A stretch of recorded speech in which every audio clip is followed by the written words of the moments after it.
Lalat dan lebah adalah sama-sama serangga, tetapi mereka mempunyai kesukaan dan kebiasaan yang berbeda.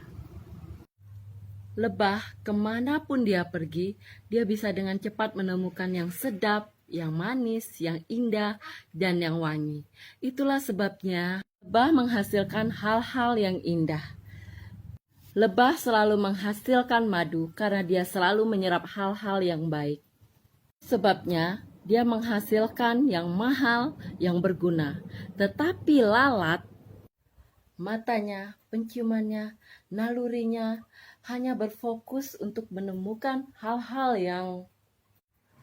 yang kotor, yang bau, yang amis, yang busuk. Karena lalat menyukai hal-hal yang kotor dan busuk. Itu sebabnya lalat selalu meninggalkan kuman dimanapun dia menempel.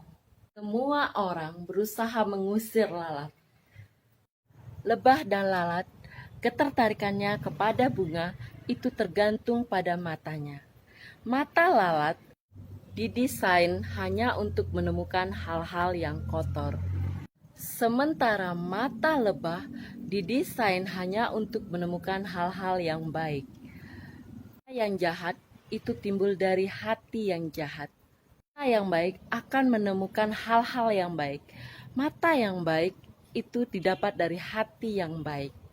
Mata yang baik itu bisa membuat kita membedakan mana yang baik, mana yang buruk, mana yang dapat dipercaya, mana yang tidak, mana yang dapat diambil, mana yang harus dibuang.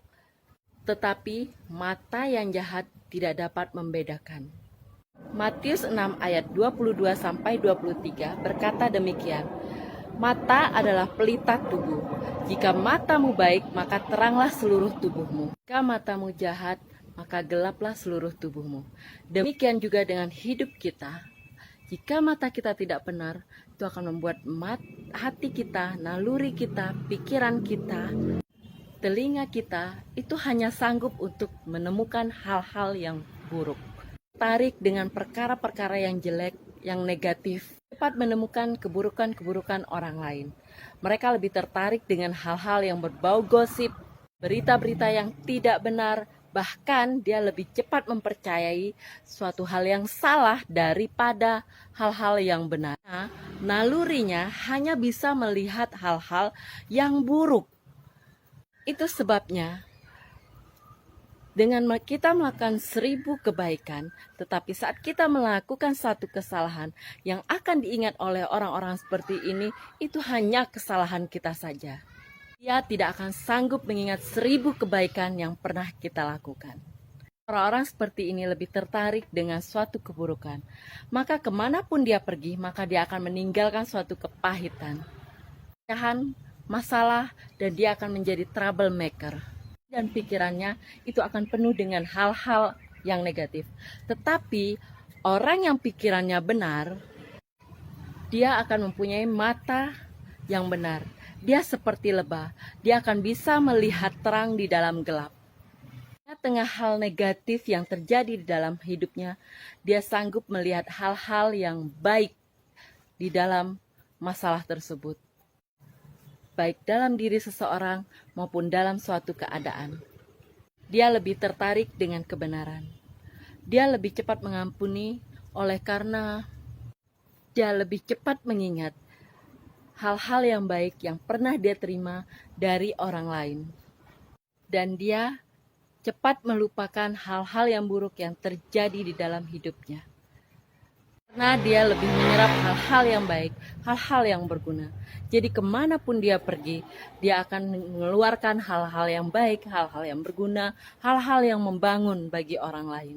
Hal yang berkati, memulihkan, hal-hal yang membawa kehidupan bagi banyak orang.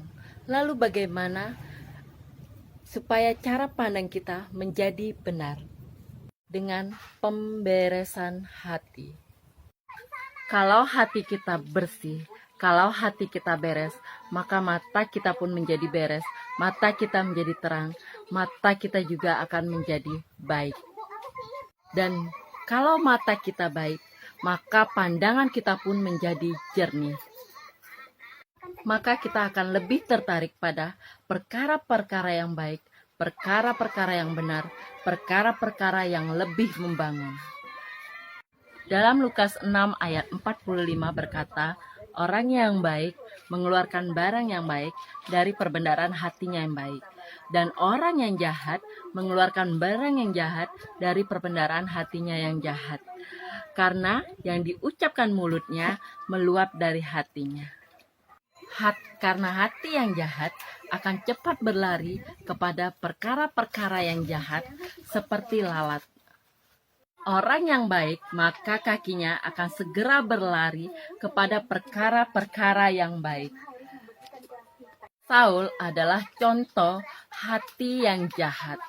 Pada saat hatinya cemburu kepada Daud, dia hanya sanggup mengingat kesalahan Daud, walaupun sebenarnya bukan kesalahan Daud.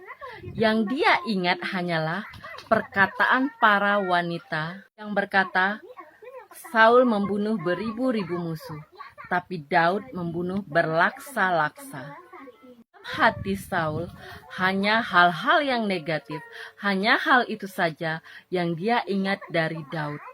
Dia tidak sanggup mengingat hal-hal yang baik dari Daud. Dia hanya berpikiran yang buruk tentang Daud. Daud berperang dan membunuh banyak musuh untuk Saul.